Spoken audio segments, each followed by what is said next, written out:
All right, well, Mark, we'll start off right.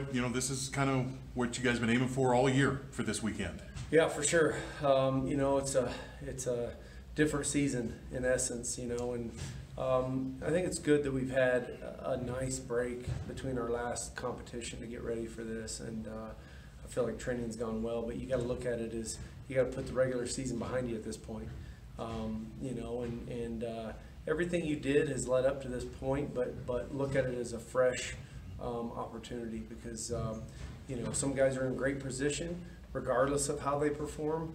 Some guys need to go there and wrestle the best they have all year. So our focus is just for us, all 10 guys to go there and compete as well as we have all year because we should. This is all of our training points to this being our best competition of the year.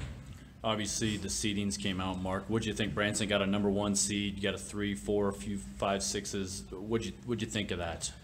Yeah, I didn't think too much of it. I didn't look too much at it. I mean, we know where we are. We had 8 guys that earned a place in the, or at least a slot, an allocation slot for the conference. That's huge. That's big time.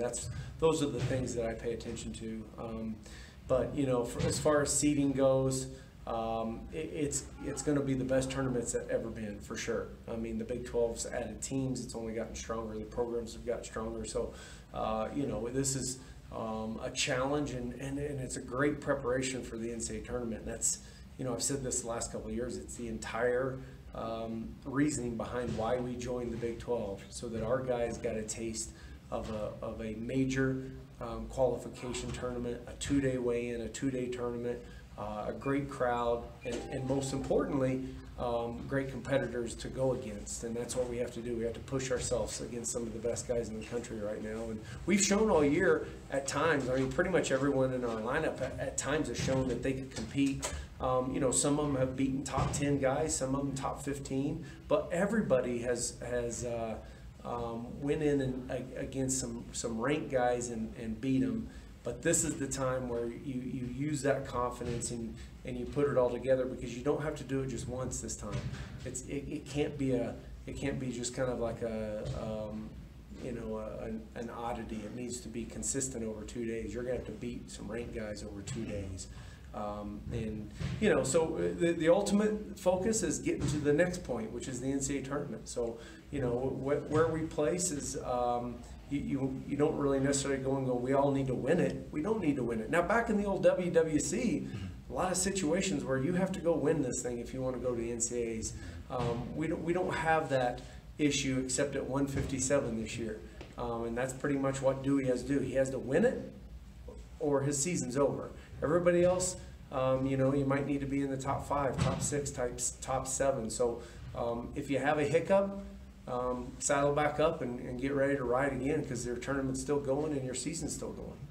You mentioned all year, it's kind of the time to get past that 2, 3, 4 guys going to the NCAA tournament. Feel like you've had this team that has that capability. Do you feel like they're ready to go and kind of fulfill that this year? Yeah, absolutely. Like I said, with 8 guys getting allocations for the conference, they're in good position. But you don't want to leave it up to a committee. You want to go stamp your place. Now, the problem is the best team in the conference made a lot of late shifts, and they have 4 probably top 10 to top 15 guys that didn't bring a spot because of what they chose to do. That hurts the whole conference. That means that they're slated to go take spots from somebody. We need to make sure they're not taking it from us. We need to make sure we go in there and we secure our spot, because you don't want to leave it to a committee. So there's some challenges from 65 all the way up to 97 because of that, because of those weight shifts. So those, there's very likely some spots that are going to get stolen. We need to make sure it's not from us. Is it one of those situations, Mark, where you would like to say, hey, learn from what we did last year, but with this young team, you got a lot of new guys going to Big 12s for the first time? Yeah, a lot of new experiences, but I can't think of a postseason training period where I've seen a team as a whole have such a positive attitude, because this is when we throw the kitchen sink at them, and especially with more of a time span between our last competition, we had, I wouldn't say we threw anything more at them than we have in the past. We just did it for a longer period of time. So they've been getting kind of pelted. And when I say that, I mean, we've been doubling up. We've been ganging up on them. We've been rotating fresh guys on them in live wrestling.